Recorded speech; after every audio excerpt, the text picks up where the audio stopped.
Well, hello, friends, and welcome to another edition of the Superintendent's Corner. My name is Thomas F. Orban, and I am your Superintendent of Schools here in Westport. I want to welcome you to the show again, and as always, we're trying to provide you with as much information about our schools in a very short amount of time as we can. So let's get started right away. Firstly, we'd like to talk about the wonderful extracurriculars that we have going on for our students from pre-K all the way to grade 12. Part of that includes our Starlight Young program. As you know, through the work of Mr. Michael Fernandez and our building leadership, last year we started a Starlight Young program whose philosophy is to try and get our kids out as often as possible. And the program has been wildly successful. And our fall season has started up, and I've got to tell you, if you've driven by the school on any day between typically Monday through Thursday, you're going to see a lot of students at the front of the new middle high school. And they're using that field to play lacrosse and flag football and field hockey, and it is going exceptionally well. The parent feedback has been tremendous. The kids are having a great time. They're learning new skills. They're making friends. And really, it is all part of a much bigger program that we're trying to do here at Westport, which, you know, involves not only physical activity, mental health, physical well-being, academic well-being.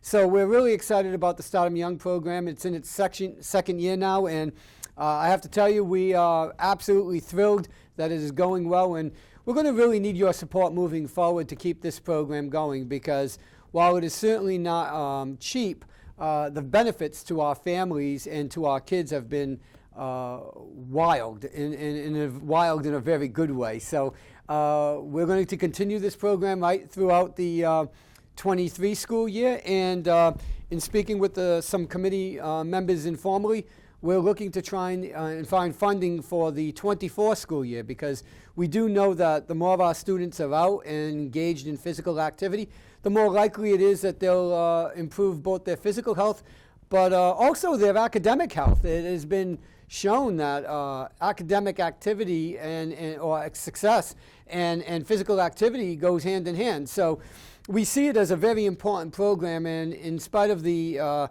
really challenging budget we're going to be facing for the 24 school year, this is one of the programs that the committee has made abundantly clear to me that they want to see move forward. So again, with your help and support, we're hoping to do that for the 24 year. But as for the 23 year, when you drive by the school, I think you'll be pretty impressed with the number of kids who are out there and really engaging in activities that they otherwise wouldn't be able to do. So we're going to keep moving in that direction, and I once again thank you for your support, and we'll keep you abreast of what's going on with that.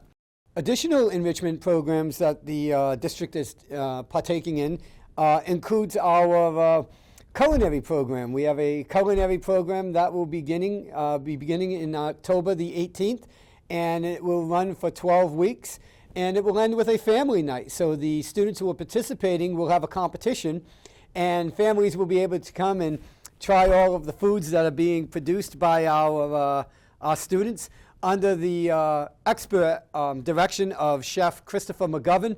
And it is really a wild program, and we know that this is going to spark a lot of interest going forward. So we will have more information about our culinary program that we're running.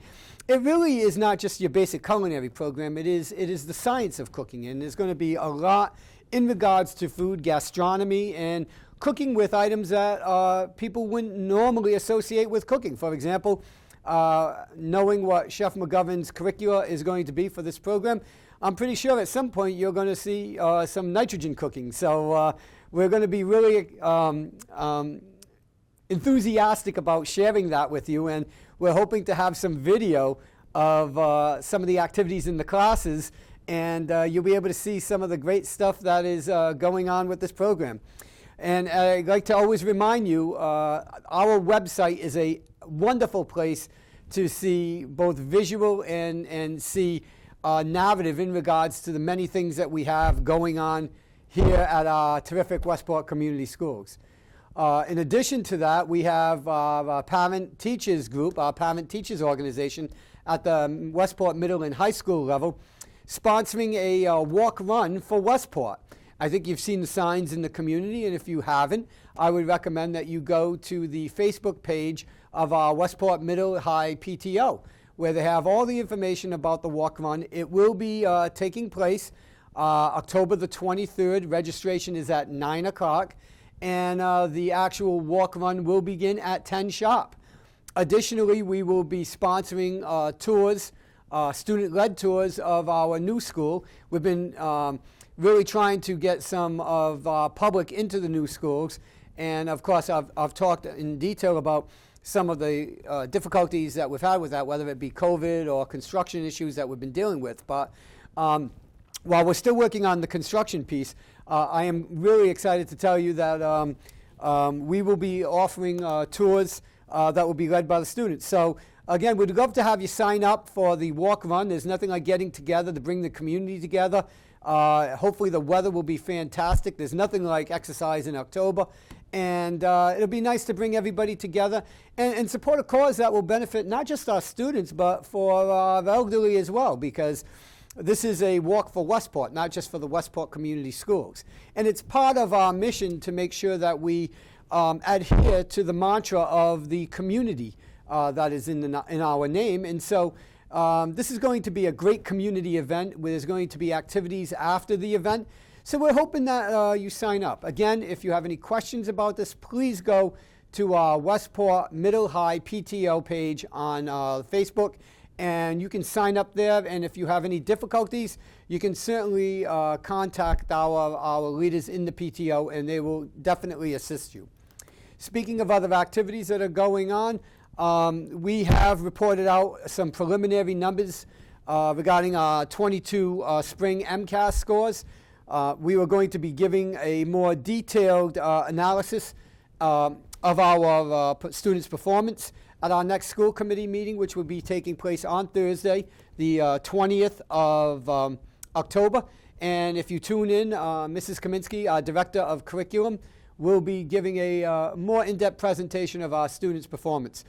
Overall, again, you know, we always look to the fact that there are many things that we're doing particularly well, but we always have room for improvement, and we're not going to be afraid to look at those areas where we need to improve and take the steps necessary to make sure that your children have the best opportunity to succeed in terms of not only, you know, meeting expectations, but we want our kids to exceed them. That's the standard that we're hoping to hold, and that goes for the students anywhere from grades 3 to grade 10 who are going to be taking this examination. So more coming up in terms of our students' performance, but overall there were really some great bright spots, and we'll be sharing them with you at the school committee meeting, and we may be bringing Mrs. Kaminsky on a future Superintendent's Corner to discuss that in greater detail.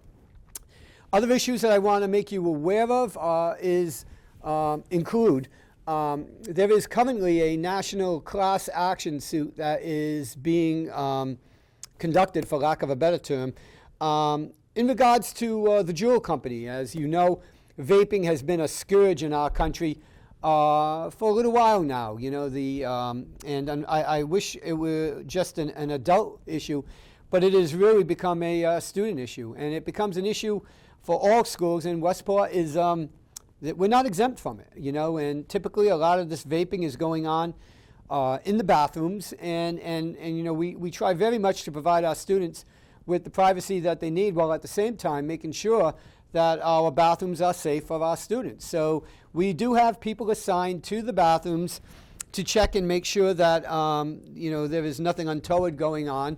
But the fact of the matter is, the whole nature of vaping is somewhat secret, and consequently very difficult to identify when it's happening. There are vaping detectors that can be placed in bathrooms. There's two problems with these vaping detectors.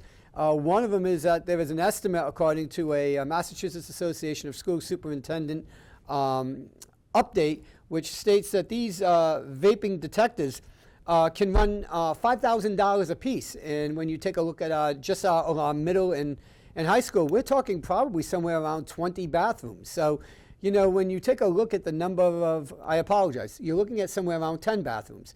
So when you take a look at the cost of that, just a back of the envelope number would be, a $50,000 cost. Now, obviously, can you put a price tag on the health of our kids? Absolutely not. But there is a real politic in terms of the fact that our budget is finite, and we do not have the luxury of having, $50,000 in our budget to say, okay, we'd like to install these. So we're certainly looking to grants to try and install them. But the reason I'm speaking to you today about this is that you can play a critical role in helping the schools keep our kids safe and our school environment healthy. And, I can't express this enough.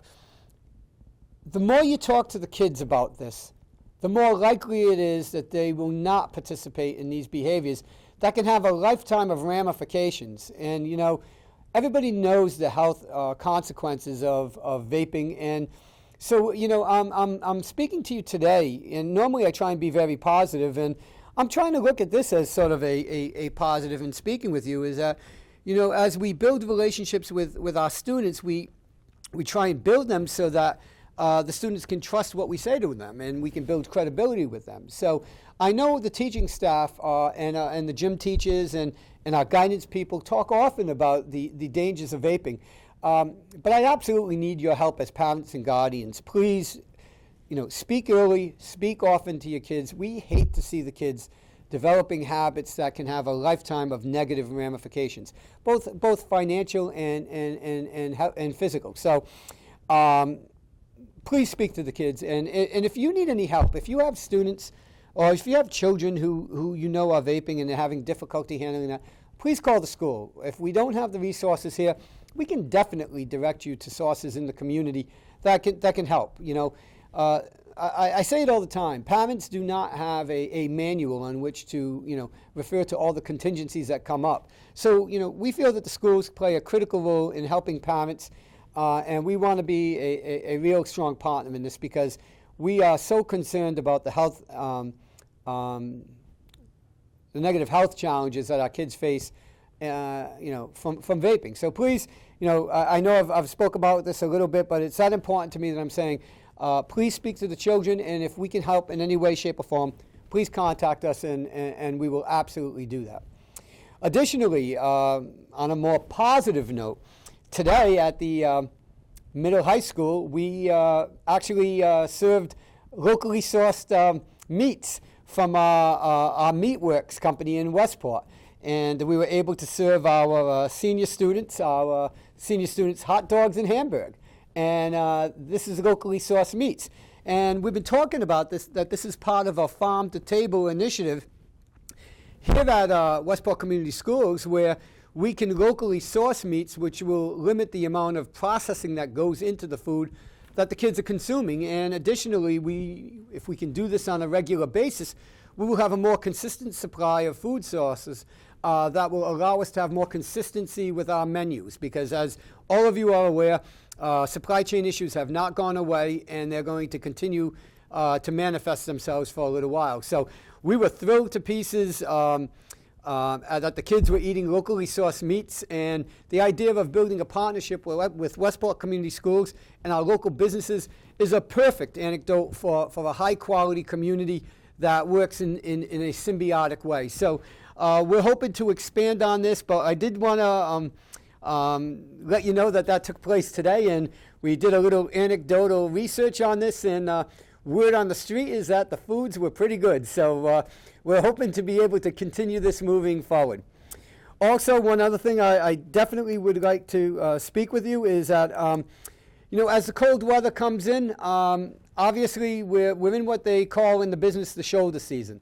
You come into school, it's 40-something degrees, so the kids are, wearing jackets and gloves and all of that, and by the time the afternoon rolls around, it's 65, 70 degrees, so those coats, those jackets, those gloves disappear.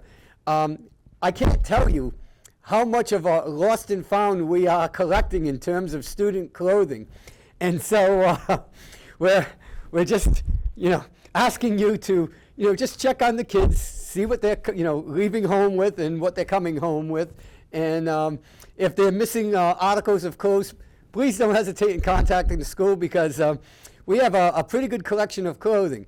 And I can tell you that after a certain amount of time, because we don't have the storage for this, at some point we will end up donating this clothing to any of the local, whether it be the American Red Cross or whatever.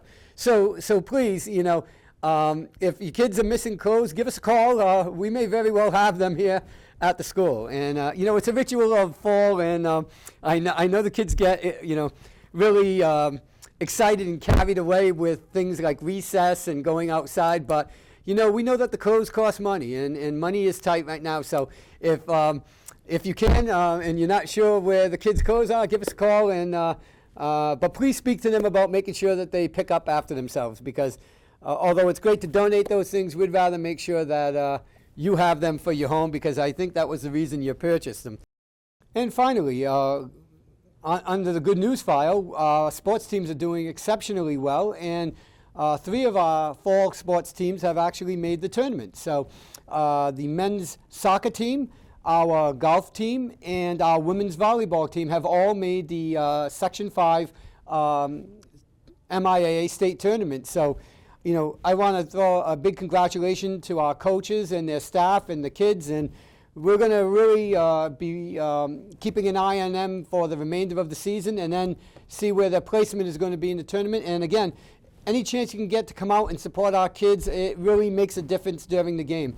There are a couple of these teams that I know, based on their record, are going to have at least one home game during the tournament. So I really hope that you can, you know, make some time to come out and root for your Westport Wildcats, because our kids are working really hard, the coaches are working really hard, and they're a great group of people. And, you know, there's nothing like having the community come out and support our kids. So we will keep you abreast of everything else that's going on with our tournament play and our end of the season sports. And I just want to thank you once again for tuning in. And if I can leave you with just a thought, you know, regardless of whether you're rich or poor, life can be very difficult. It is so important that we continue to try and be kind to one another. So if I can just leave the message of kindness to end our show, coming at you. Please be kind. Have a great day.